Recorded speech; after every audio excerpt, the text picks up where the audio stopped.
Hello दोस्तों, आपका स्वागत है इस प्यारे से यूट्यूब चैनल पर। आज हम पढ़ने जा रहे हैं प्रश्नावली 1.2 का क्वेश्चन हम हल करने जाएंगे। उससे पहले हमें प्रमेय 1.3 पढ़ने जाएंगे। प्रमेय 1.3 हम पढ़ने जा रहे हैं। प्रमेय 1.3 पढ़ने जा रहे हैं। प्रमेय 1.3 की चर्चा करेंगे अभी हम। प्रमेय 1.3 की चर्चा करेंगे, तभी प्रश्नावली 1.3 के सभी क्वेश्चन हमारे हल होंगे। तो क्या करते हैं, सबसे पहले प्रमेय 1.3 को हम पढ़ने जा रहे हैं। प्रमेय 1.3 हमको कहता है कि मान लीजिए p एक अभाज्य संख्या है। अभाज्य संख्या उस संख्या को कहते हैं जो जिसका गुणनखंड में केवल 1 और 3 उपस्थित हो, मतलब दो ही जिसका गुणनखंड संभव हो, उसे हम अभाज्य संख्या कहते हैं। अब हम बात करते हैं फिर आगे क्या कह रहा है कि मतलब पहले कह रहा है मान लीजिए p एक अभाज्य संख्या है।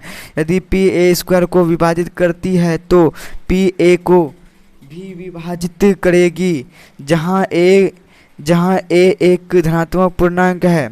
अब हम क्या करते हैं कि इसमें किस चीज़ का यूज किया गया कि हमको बोलना है क्या, मतलब कि p एक अभाज्य संख्या है और a² को विभाजित करेगी, जहाँ मेरा a क्या है, एक धनात्मक पूर्णांक। a मेरा क्या है, एक धनात्मक पूर्णांक है। a मेरा एक धनात्मक पूर्णांक है। अब a मेरा एक धनात्मक पूर्णांक है। अब क्या करते हैं, a मेरा एक धनात्मक पूर्णांक है। धनात्मक पूर्णांक जैसे मेरा हो गया 2 हो गया, 4 हो गया, 6 हो गया, 8 हो गया, वो धनात्मक पूर्णांक हो गया। अब कह रहा मान लीजिए p एक अभाज्य संख्या है जो p a² को विभाजित करती है, मतलब कोई धनात्मक पूर्णांक a है तो इसका स्क्वायर करते हो, मतलब फॉर एग्जांपल 4 ले लो, एक धनात्मक पूर्णांक हो गया, 4 का स्क्वायर। अब अभाज्य संख्या जैसे हम 2 ले लेते हैं। अब बोलता है कि मतलब a² को विभाजित करे, मतलब कोई धनात्मक पूर्णांक को विभाजित करे, कौन, अभाज्य संख्या है ना। तो 16/2 बराबर 2। 16/2 जब इसको काटोगे 2 अट्ठे 16 तो 8 आया।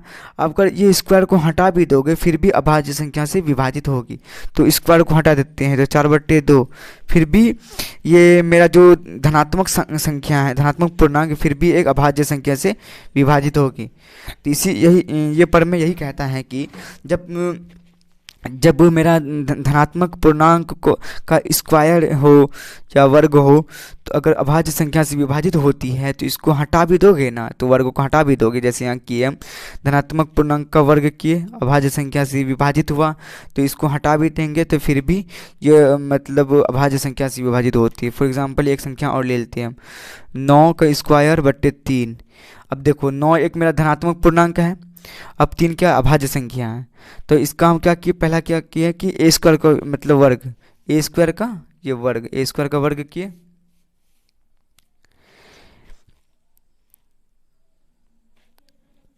a² का वर्ग किए। अब क्या कह रहा है कि अब देखो 9×9 = 81/3, 3 एकम 3, ये 3 दूना 6, 3 दूना 3 7 21, 27। यहाँ अब देखो ये इसका स्क्वायर को हटा भी दोगे, ये 9 का स्क्वायर 9/3, फिर भी ये अभाज्य संख्या से विभाजित होगा, है ना। 3 एकम 3, 3 तिया 9। यह प्रमेय हमको यही कहता है ना। अब देखो प्रश्नावली 1.3 में किस तरह के क्वेश्चन आते हैं। प्रश्नावली 1.3 में जो आते हैं क्वेश्चन हमारे, प्रश्नावली 1.3 में क्वेश्चन की बात करते हैं तो हमें दो तरह का सिद्ध करने के लिए कहता है कि सिद्ध कीजिए कि अपरिमेय संख्या है। अब देखो कभी कभी क्या होगा कि रूट के अंदर मतलब एकदम फ्री रहेगा, √2, √3, √5 ऐसी संख्या रहेगा। अब कभी कभी क्या रहेगा, कभी 2√2 रहेगा तो कभी 2√5 होगा, फिर 3 + 2√5 होगा, 3 - √2 ऐसे टाइप का होता है। ये वाला बहुत ईजी होता है ना, ईजी में तो इससे हल्का ये बनता है ना, इससे हल्का ये वाला बनता है। तो हम क्या करते हैं, अब प्रश्न पे जाते हैं। अब देखो प्रश्न पे जाने से पहले हम क्या करते हैं, परिमेय संख्या को समझते हैं, क्योंकि परिमेय संख्या का भी यूज होने वाला। क्या करते हैं, हम परिमेय संख्या को समझते हैं। परिमेय संख्या को हम समझते हैं जैसे फॉर एग्जांपल परिमेय संख्या बचपन पर वैसी संख्या जिसे p/q के रूप में लिखा जाता है उसे परिमेय संख्या कहते हैं, ठीक है। अब देखो फॉर एग्जांपल, अब देखो जैसे 2/3 ये मेरा क्या है, परिमेय संख्या है। अब देखो नीचे वाला जो एग्जाम्पल, फॉर एग्जाम्पल जैसे पी बाई क्यू के रूप में लिखा है, अब नीचे मेरा जीरो नहीं होना चाहिए, जीरो होगा तो क्या होगा, ये मेरा मतलब अपरिभाषित हो जाएगा। अब देखो जिसे पी बाई क्यू की पी की जगह पे मेरा ये दो आ गया, पी पी की जगह पे दो, ये बट्टे क्यू, पी बाई क्यू के रूप में लिखा जाए उसे परिमेय संख्या कहता है। अब इसमें भी एक कंडीशन है कि परिमेय संख्या होने के लिए दोनों का जो है ना, मतलब एचसीएफ का वैल्यू 1 होना चाहिए, अर्थात जो दोनों में जो उभयनिष्ठ होगा, उभयनिष्ठ मतलब केवल एक ही होगा, जिसका जैसे फॉर एग्जांपल अब ये परिमेय संख्या है, दो का गुणनखंड निकालो, दो गुना एक, अब तीन का गुणनखंड निकालोगे तो तीन गुना एक। देखो इसमें एक ही ऐसा संख्या है जो दोनों में उभयनिष्ठ है, तो इसका मतलब एचसीएफ की वैल्यू क्या हो जाएगी मेरी, एक। तो जिस संख्या का अगर एचसीएफ एक आ गया जो पी बाई क्यू के रूप में, वो मेरा क्या होता है, परिमेय संख्या। अब फॉर एग्जांपल कोई बच्चा बोलेगा सर 2/4 मेरा एक परिमेय संख्या नहीं, हम बोलेगा नहीं 2/4 मेरा एक परिमेय संख्या नहीं। जैसे अब देखो दो का गुणनखंड निकालोगे तो दो गुना एक, फिर चार का गुणनखंड निकालोगे तो दो गुना दो। अब देखो इसमें उभयनिष्ठ क्या आया, दो आया, मतलब इसका एचसीएफ की वैल्यू क्या आ गया मेरा, दो आ गया। तो ये मेरा क्या है, मतलब सहअभाज्य नहीं है। जिसकी एचसीएफ की वैल्यू अगर एक आ जाए तो वो मेरा सहअभाज्य होता है, और जिसकी एचसीएफ की वैल्यू अगर दो नहीं आया तो वो सहअभाज्य नहीं होता। अब देखो अब अब ये दो एकम दो, दो दूना चार, 1/2 मेरा एक मतलब परिमेय संख्या हो जाएगा, ये मेरा परिमेय संख्या है। लेकिन हालांकि ये मेरा परिमेय संख्या नहीं, 2/4। उसी प्रकार कोई संख्या ऐसा हो जो कट जाए पूरा, है ना, जो और ना कटे, संभव ना कटने का, जैसे फॉर एग्जांपल 4/16, ये मेरा एक परिमेय संख्या नहीं, लेकिन 4 एकम 4, 4 चुके 16। अब 1/4 की बात करेगा, 1/4 की बात, 1/4 की बात, ये मेरा एक परिमेय संख्या है। अब देखिए हम क्या करते हैं, अब हम परमेय 1.4 पढ़ते हैं। परमेय 1.4 हमको कह रहा है, परमेय 1.4 कह रहा है कि √2 एक अपरिमेय संख्या सभी में है ना, जैसे √2, √5, √6 ऐसे टाइप का हमको सिद्ध करना है ना, सिद्ध करना है कि एक अपरिमेय संख्या। अब उसको हम सिद्ध करने से पहले क्या करते हैं, पहले हम मान लेते हैं इसका उल्टा, एक परिमेय संख्या बोला कि √2 एक अपरिमेय संख्या, इसका उल्टा मान लेते हैं परिमेय संख्या। माना माना कि माना कि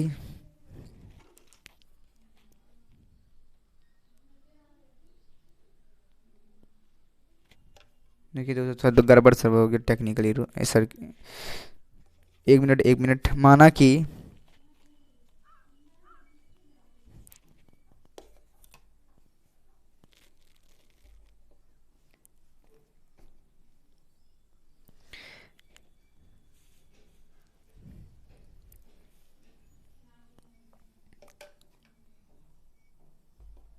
एक मिनट,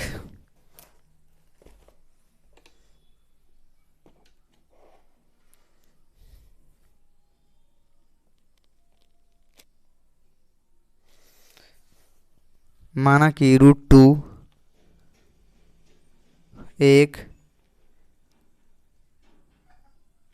परिमेय संख्या है,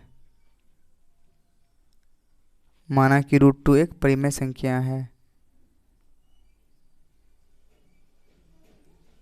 परिमेय संख्या है।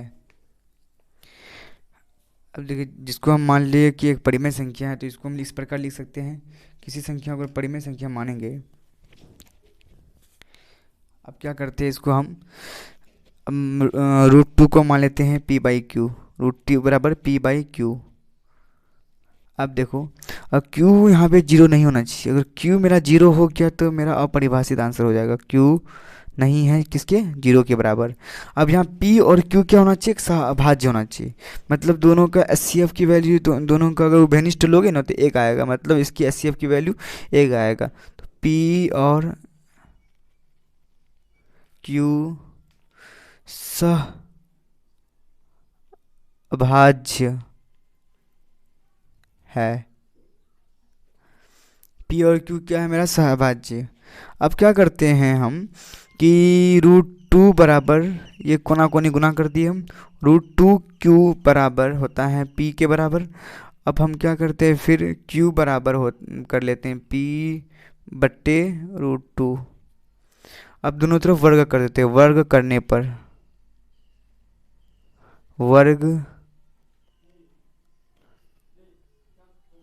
वर्ग करने पर क्यू स्क्वायर बराबर हो जाएगा पी स्क्वायर बट्टे 2। समीकरण इसको हम 1 मान लेते हैं। चूंकि हमारा क्यू एक जो है पूर्णांक है, क्यू मेरा क्या है, पूर्णांक है। अब क्यू एक पूर्णांक कैसे है कि हम जैसे फॉर एग्जांपल क्यू के जगह पे क्या 2 3 4 लिए थे, 2 3 4 एक पूर्णांक ही है ना। इससे पहले जो लिए थे दोनों का जो हम एचसीएफ निकाले थे एक आया था, तो क्यू एक पूर्णांक है। क्यू एक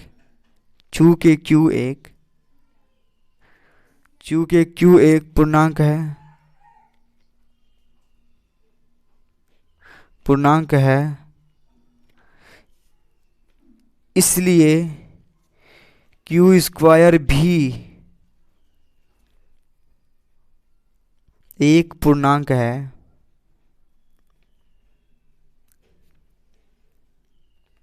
क्यू स्क्वायर भी एक पूर्णांक है, तो क्यू स्क्वायर भी जब एक पूर्णांक होगा तो पी स्क्वायर 2 भी एक पूर्णांक होगा।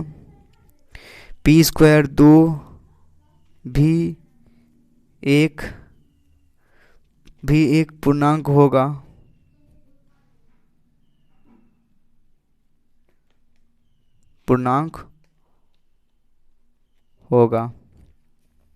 अब देखो पी स्क्वायर 2 भी एक पूर्णांक होगा, तो पूर्णांक होने के लिए क्या होगा कि पी स्क्वायर 2 को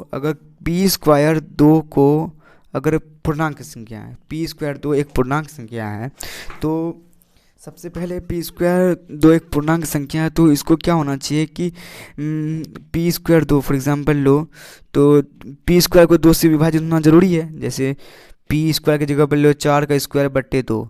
अब देखो ये जब कटेगा तो 16 बट्टे 2 बराबर 8 हो जाएगा, कट के 2 अट्ठे 16। पी स्क्वायर जब एक पूर्णांक संख्या है, मतलब 2 से कट जाए, 2 से कटना आवश्यक है, तभी पी स्क्वायर बट्टे 2 एक पूर्णांक संख्या होगा।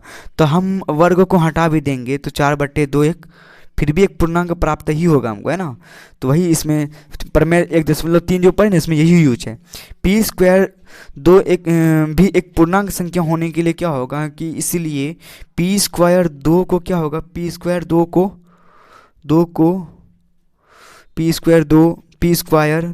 2 से ऐसे लिखो, पी स्क्वायर 2 से भाज्य होगा।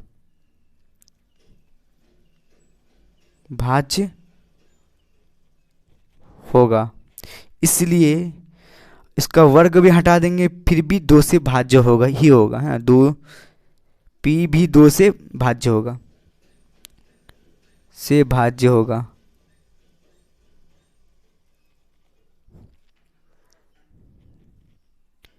अब देखो p अगर 2 से भाज्य होगा फिर भी एक पूर्णांक प्राप्त होगा, तो मान लेते हैं p अगर 2 से भाज्य है, तो मान लेते हैं हम कि p/2 एक मतलब फिर भी पूर्णांक प्राप्त होगा ना। अगर p 2 से भाज्य होगा तो हमको पूर्णांक ही प्राप्त होगा। p/2 बराबर है k1 की। k1 क्या है मेरा, पूर्णांक।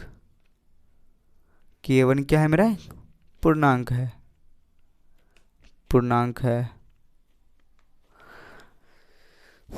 अब देखो क्या करते हैं हम, p अब क्रॉस मल्टीप्लाई करते हैं, इसके नीचे कुछ नहीं तो एक ये इधर जाएगा, ये इधर जाएगा। p बराबर 2k1, समीकरण नंबर 2 मान लेते हैं इसको। तो अब क्या करते हैं, p का मान क्या करते हैं हम, समीकरण 1 में रखते हैं। हम p का मान क्या करते हैं, हम समीकरण 1 में रखते हैं।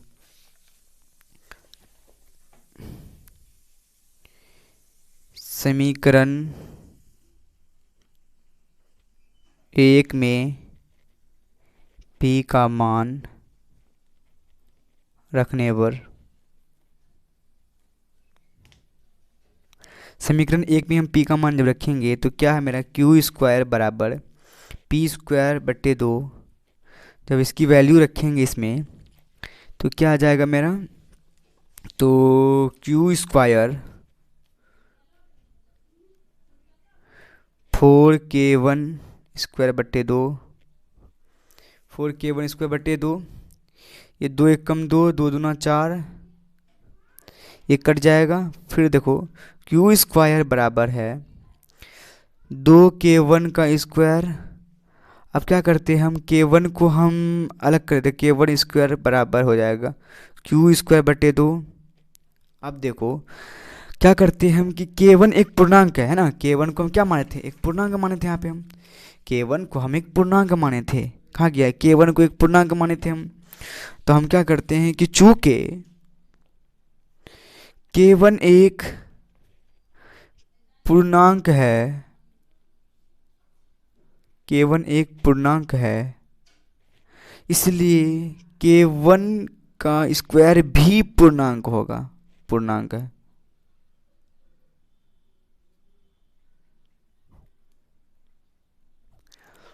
अब इसलिए क्यू स्क्वायर 2 भी पूर्णांक होगा, है ना, क्यू स्क्वायर 2 भी एक पूर्णांक होगा।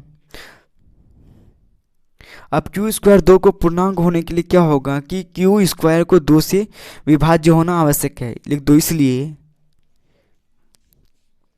क्यू स्क्वायर को 2 से, क्यू स्क्वायर 2 से भाज्य होगा।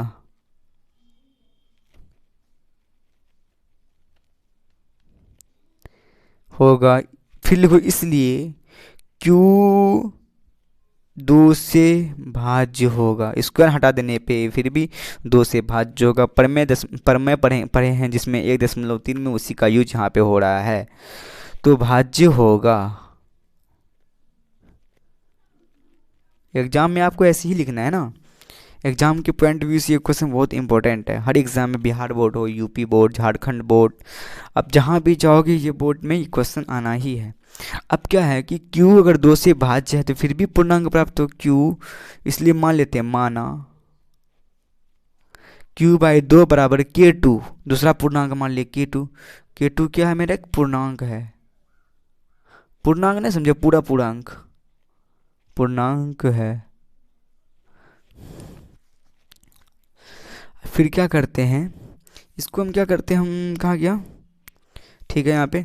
फिर क्या करते हैं हम कि q बराबर 2k2, समीकरण नंबर, अभी इसको कितना माने थे, समीकरण नंबर 2 माने ना, समीकरण नंबर 2, समीकरण नंबर इसको हम मान लेते हैं कितना, समीकरण नंबर 3। अब देखो क्या था कि मेरा, हम क्या किए थे कि √2 को हम परिमेय संख्या माने थे, तो p और q एक अभाज्य आना चाहिए ना। अब क्या करते हैं हम, समीकरण नंबर 1 में देखने वाला बात है कि समीकरण नंबर 1 में क्या है कि p बराबर 2k1, समीकरण नंबर में p बराबर 2k1, समीकरण नंबर 3 में क्या है कि q बराबर 2k2। समीकरण नंबर 1 में क्या आया, 2k1, समीकरण नंबर 2 में क्या आया, q बराबर 2k2। अब देखो इसमें एक खेला हो गया, खेला ये हुआ कि इसमें भी 2 प्रेजेंट है, इसमें भी 2 प्रेजेंट है, इसका मतलब इसका उभयनिष्ठ जो 2 है उभयनिष्ठ, इसका मतलब इसका उभयनिष्ठ 1 ना आना चाहिए। तो सहभाज्य होने के लिए p और q सहभाज्य माने थे, तो इसका उभयनिष्ठ 1 आना चाहिए, इसमें उभयनिष्ठ 2 आ गया, लेकिन इसमें खेला हो गया, खेला हो गया। तो अब क्या होगा कि मेरा सारा चौपट, सारा माना हुआ चौपट हो गया। आप क्या करते हैं हम कि कह देते हैं कि समीकरण 2 तथा 3 से स्पष्ट है कि, समीकरण 2 और 3 से स्पष्ट है कि 2 जो है मेरा, है ना, 2 p और q का उभयनिष्ठ गुणनखंड है ना, उभयनिष्ठ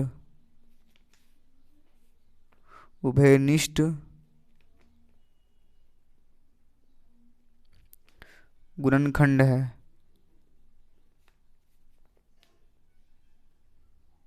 उभयनिष्ठ गुणनखंड है उभयनिष्ठ गुणनखंड है p और q का, इसीलिए यहाँ जो p व q, p और q सहअभाज्य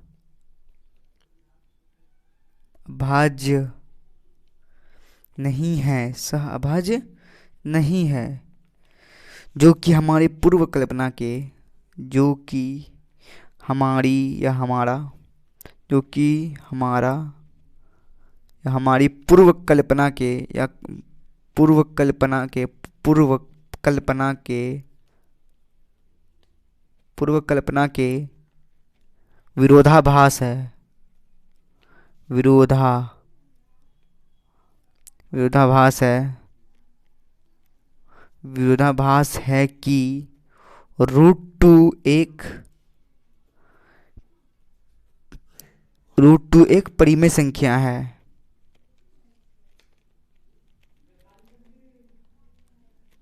रूट टू एक परिमेय संख्या है।